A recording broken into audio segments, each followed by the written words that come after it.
आकृति एडवर्टाइजिंग प्रस्तुत करते हैं कहानियां जिंदगी से। Produced by Chaman Gupta. Background music Nand Kishore. Sound engineer Vinita Banerjee. Recorded at Sargam studio. दोस्तों नमस्कार, मैं नीरज शर्मा और मैं सुचित्रा गुप्ता। दोस्तों प्रस्तुत है कहानी रब की बरकत और लेखक हैं यशपाल कालरा। कहते हैं घर गृहस्थी रब की बरकत के बिना फलती फूलती नहीं। इसीलिए निहाल सिंह जी ने अपने नए मकान का नाम रखा था रब की बरकत। लेकिन जब नई पीढ़ी की खुदगर्जी ने बरकतों में जहर घोलना शुरू किया तो निहाल सिंह जी ने खुद को कमजोर नहीं होने दिया और ऐसा कदम उठाया कि सामने वाले के पैरों तले से जमीन सरक गई। तो आइए सुनते हैं कहानी रब की बरकत, लेखक यशपाल कालरा।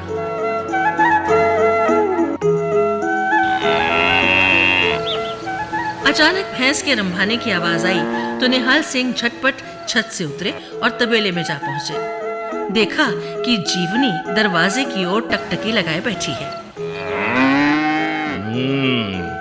अरे क्या हो गया जीवनी, जल्दी भूख कैसे लग गई तुझे? अरे फिक्र न कर, आज बहुत बढ़िया खाना खिलाऊंगा। ये देख, ये चनाचूरी लाया हूँ, चनाचूरी। निहाल सिंह भैंस की पीठ थपथपाते हुए पुचकारने लगे। जिंदगी के 60 सावन देख लेने के बावजूद निहाल सिंह काफी चुस्त दुरुस्त थे। तकरीबन 25 बरस पहले गढ़शंकर जिला होशियारपुर में अपनी कमाई से निहाल सिंह ने ये मकान बनवाया था। नए घर को प्रभु का आशीर्वाद मानते हुए उन्होंने घर के मुख्य द्वार पर संगमरमर पर खुदवा दिया रब की बरकत। हर काम को तेजी से निपटाना निहाल सिंह की आदत थी। वो कहीं ना कहीं से कोई ना कोई काम निकाल ही लिया करते थे। इसी से घर की इकलौती बहू किरण अक्सर उनसे चिढ़ी रहती थी। एक दिन उसने दिलेर से साफ साफ कह दिया, बाल सुनो जी, आपके बाबूजी बेकार के कामों में उलझे रहते हैं और दूसरों के लिए प्रॉब्लम खड़ी करते रहते हैं। ऐसे तो यहाँ गुजारा होना बड़ा मुश्किल है। अभी से घर पर हक जताना शुरू कर दो तुम। अगले दिन निहाल सिंह ने एक नया काम ढूंढ लिया। करीब 80 साल पुराने पुश्तैनी पलंग की निवाड़ खोलकर धोने बैठ गए। फिर निवाड़ को धूप में सुखाया और झटपट पलंग में कस भी दिया। यानी इस काम में उनका आधा दिन आराम से निकल गया और दिल को ऐसी राहत मिली जैसे कोई जंग जीत ली हो। हाँ जी, क्या लाऊं? दूध, लस्सी कुछ है? बड़ी मेहनत का काम किया आज आपने तो।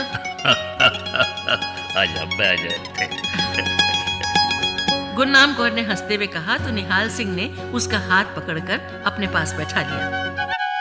अब गाल सुना, तुझे याद है गुरनाम, हमारी शादीशुदा जिंदगी की शुरुआत इस पलंग से हुई थी। निहाल सिंह अचानक भावुक हो गए और अपनी शादी के दिन याद करने लगे। छड्डो ना पुरानी बातें हैं, ये भी कोई टाइम है ऐसी बातों का? जा रही हूँ, बहुत काम है मेरे को। गुरनाम कहकर उठ गई, मगर निहाल सिंह वहीं बैठे रहे। पलंग की निवाड़ पर हाथ फेरते हुए लगा जैसे गुजरे समय की मृदुता को सहला रहे हैं। निहाल सिंह ने जब पिता का पुश्तैनी मकान छोड़ा था तो वहां से केवल दादा परदादा के समय का ये निवाड़ी पलंग साथ लेकर आए थे। 5 बाई 6 फुट के इस पलंग की रचना में जैसे पुरखों का आशीर्वाद समाया हुआ था, इसीलिए वो इसका बहुत ध्यान रखते थे। गुरनाम भी उनकी भावनाओं को समझती थी और आज भी पति पत्नी इसी निवाड़ी पलंग पर आराम किया करते थे। लेकिन ये पलंग किरण की आंखों में शुरू से ही खटकता रहा था। बहू की नजर में सास ससुर की इस सेज की अहमियत किसी कबाड़ की चीज से ज्यादा नहीं थी। फिर एक दिन वो हुआ जो किसी ने सपने में भी नहीं सोचा था। जो पलंग घर के मुखिया के बेडरूम की शोभा था, उसे अचानक तबेले की बगल में फेंक दिया गया। किरण जानती थी कि ससुर जी इस हरकत पर खूब बवाल करेंगे, तो उन्हें मात देने के लिए उसने दिलेर को खूब बढ़ाकर आगे कर दिया। ਦਿਲੇਰ ਪੁੱਤਰ ਐਸਾ ਕੀ ਹੈ ਉਹ ਸਾਡਾ ਪਲੰਗ ਇੱਥੇ क्यों? निहाल सिंह ने जैसे ही ये प्रश्न किया, दिलेर ने रेडीमेड उत्तर देना शुरू कर दिया। ओ बाबूजी, मैंने जब से होश संभाला इसे देख रहा हूँ। आपको मेरी बात बुरी लगे पर कौन आजकल सर्दी में पुराना फर्नीचर घर विच रखता है? बाबूजी, आपको वक्त के साथ बदलना चाहिए। सो मैं आपके कमरे के लिए नवा बेड का ऑर्डर दिया हूँ, शाम तक आ जाएगा। अगर पसंद ना आए तो आप साडा बेड ले लेना है, हम नया वाला रख लेंगे। निहाल सिंह अपनी जगह स्तब्ध खड़े थे। बहू बेटे की इस हरकत पर गुस्सा तो गुरनाम को भी आ रहा था। पुत्र, तुझे एहसास भी है तूने की किता है?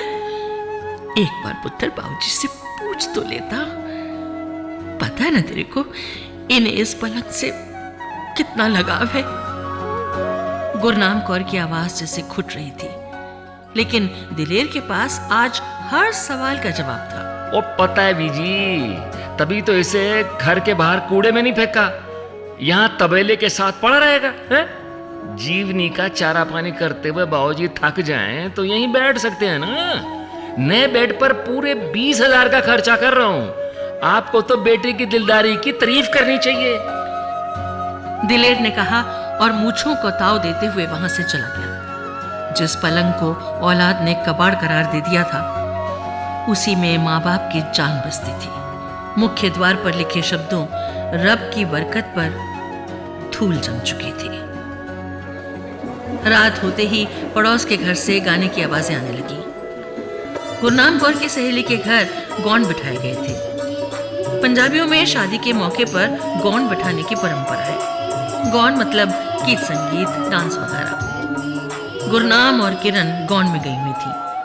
दिलेर भी वहीं था, लेकिन वो दारूबाजों की मंडली में शामिल था। निहाल सिंह जीवनी को हरा खिलाकर तबेले से बाहर निकले तो वहीं एक तरफ निवाड़ी पलंग रखा दिखाई दे गया। ऐसे जैसे कोई फूल सा बच्चा अनाथ की तरह बीच रास्ते में फेंक दिया गया हो। दिलेर और किरण का वार बिल्कुल सटीक बैठा था।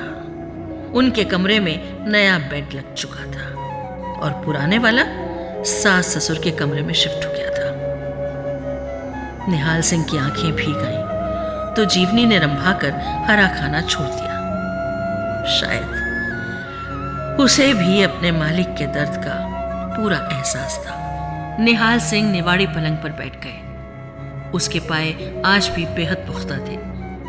पुरानी लकड़ी में ना कभी दीमक लगी और ना कोई दरार पड़ी, लेकिन निहाल जी का अपना खून दीमक की तरह उनकी जिंदगी को खोखला करने पर आमादा था। बाप बेटे के रिश्ते में अनचाही दरार पड़ने लगी थी। निहाल जी को लगा जैसे उनकी हस्ती को बाजरे के सिट्टे की तरह भून कर मसला जा रहा है। वो सोचने लगे, एक दिन इस घर के बुजुर्गों को भी कबाड़ की तरह तो नहीं फेंक दिया जाएगा। खुदगर्जी ने रिश्तों की गरिमा को भुला दिया है। लोहे को काटने के लिए लोहे को ही औजार बनना पड़ता है। खुदगर्जी को मात देने के लिए खुदगर्ज होने की कूटनीति से काम लेना होगा। अब नहीं तो फिर कभी नहीं। सोचते सोचते निहाल सिंह वहीं पलंग पर पसर गए। रात गुजर गई और सुबह से ही निहाल सिंह घर में कहीं दिखाई नहीं दिए। दिलेर को ऑफिस के काम से 2 दिन के लिए चंडीगढ़ जाना था। सो बैग उठाकर चलने लगा तो किरण भी अपना बैग लेकर साथ चलने को तैयार हो गई। तू कित्थे चल दी किरण? गुरनाम कौर ने हैरान होकर पूछा। मम्मी जी, दिलेर नहीं है तो मैं यहाँ रहकर क्या करूंगी? सोचा एक रात अपने मायके रह आती हूँ, कल शाम को इनके आने तक वापस आ जाऊंगी। दिलेर भी पत्नी का साथ देते हुए बोला, अरे किरण नु जान दियो मम्मी जी, वैसे भी बेचारी पलंग वाली बात को लेकर बाबूजी से सहमी हुई है। वापस आकर मैं सब ठीक कर देवांगा। पर पुत्र, तेरे बाबूजी सवेर से कहीं दिखाई नहीं दे रहे। मोबाइल भी साथ लेकर नहीं गए। बेचारे सारी रात तबेले के बाहर सोए रहे। सच मैनू तो ना उनकी बड़ी फिक्र हो रही है। ओए मैनू लगता है बाबूजी लंबी मॉर्निंग वॉक पर निकल गए हैं। अच्छा सानू देर हो रही है, असी निकलते हैं। बहू बेटा चले गए। तभी तबेले से जीवनी के रंभाने की आवाज आई। 10 बज रहे थे। ये समय जीवनी को नहलाने का था और ये काम निहाल सिंह ही करते थे। पर कितने चले गए ने पता ही नहीं लग रहा। गुरनाम कौर ने चुन्नी उठाई और पति को ढूंढने के इरादे से ड्योढ़ी तक पहुंची ही थी कि निहाल सिंह आते दिखाई दिए। निहाल सिंह ने जीवनी को नहला धुलाकर तूड़े और खली का चारा खिलाया। फिर घर आंगन में ऐसी सरगर्मी शुरू हुई कि अगली सुबह तक गुरनाम तो बस हतप्रभ और अवाक बनी बिना आवाज किए सांस लेती रही। शाम ढलने लगी तो दिलेर और किरण रब की बरकत में लौट आए। देखा कि दरवाजे पर ताला लगा हुआ है। ताला? वो ऐ की किरण, इस घर में तो कभी ताला नहीं लगता। बाबूजी और मम्मी जी दोनों ही घर ही नहीं है। मम्मी जी को मालूम था कि हम दोनों आने वाले हैं, फिर भी। तभी तबेले से जीवनी के रंभाने की आवाज आई। दोनों पीछे के दरवाजे की तरफ गए। दरवाजा बंद था, लेकिन थोड़ा धकेलने से किवाड़ खुल गए। दिलेर अपना बैग तिरछा करके अंदर दाखिल हुआ। फिर किरण भुनभुनाते हुए अंदर आई। 4 कदम और आगे चले तो तबेले का दृश्य देखकर दोनों के तो होश उड़ गए। पीले बल्ब की हल्की रोशनी में उन्होंने देखा कि वहां निवाड़ी पलंग नहीं है।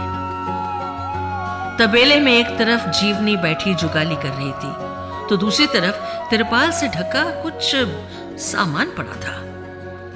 दिलेर ने कांपते हाथ से तिरपाल हटाई तो भौचक्का रह गया। किरण की तो जैसे आंखें ही पथरा गईं। लगा कि गश खाकर अभी गिर पड़ेगी। किरण के दहेज का सोफा सेट, 2 दिन पहले आया नया बेड और पुराना बेड तिरपाल की आगोश में तबेले की शोभा बढ़ा रहे थे। पति पत्नी दोनों स्तब्ध। तभी दिलेर का मोबाइल फोन बज उठा।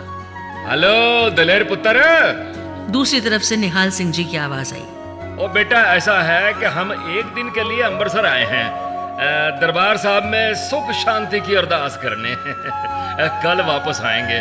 और पुत्र इस तरह करना कि जीवड़ी को चारा डाल देना और सुबह दूध भी दूना है, और हाँ तबेले की सफाई भी कर देना। ठीक है बेटा जी, चलो फोन काटता हूँ, अरदास का टाइम हो गया है। हेलो हेलो बाबूजी, हेलो बाबूजी, बाबूजी मेरी बात सुनो। दिलेर बहुत जोर से चिल्लाया मगर लाइन डिस्कनेक्ट हो चुकी थी। ओ मिस्टर दलेर सिंह घर विच है? तभी दरवाजे से किसी की आवाज सुनाई दी। इससे पहले कि दिलेर कुछ समझ पाता, मक्खन सिंह पीछे वाले दरवाजे से तबेले में आ गया। नमस्ते जी, मैं मक्खन सिंह, वकील साहब का असिस्टेंट, कचहरी में बैठता हूँ। आपके पिताश्री निहाल सिंह ने वसीयत लिखाई है जी, उसी की कॉपी देने आया हूँ। बाबूजी की वसीयत? दिलेर की समझ में कुछ नहीं आया। मक्खन सिंह बताने लगा। जी अपनी वसीयत में निहाल सिंह ने लिखवाया है गढ़शंकर होशियारपुर का प्लॉट और मकान रब की बरकत मेरी अपनी कमाई से बनवाया गया है, और इसकी सारी मिल्कियत का हक सिर्फ मेरा है। मेरे जीते जी इसका मालिक केवल मैं ही हूँ। मेरे मरने के बाद मेरी धर्मपत्नी गुरनाम कौर इसकी पूरी मालकिन होगी। उसके मरने के बाद इस संपत्ति के 4 हिस्से किए जाएंगे।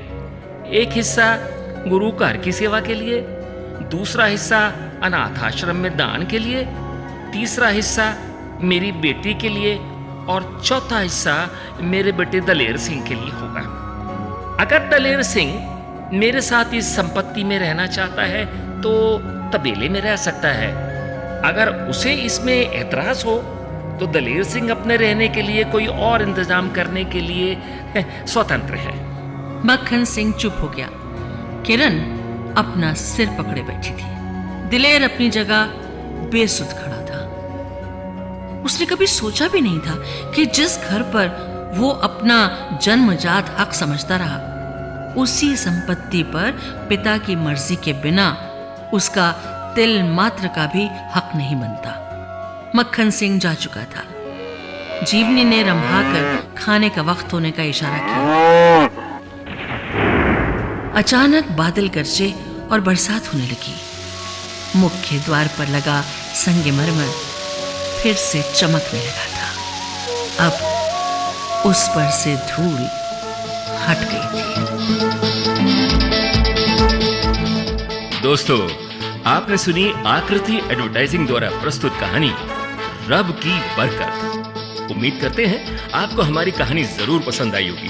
पसंद आने पर लाइक करें और हाँ, अगर आपने चैनल को सब्सक्राइब नहीं किया है तो आप जल्दी से चैनल को सब्सक्राइब करें और बेल आइकन के बटन को जरूर दबाएं ताकि हमारी आगे आने वाली नई नई कहानियों की नोटिफिकेशन आपको सबसे पहले मिलती रहे। धन्यवाद।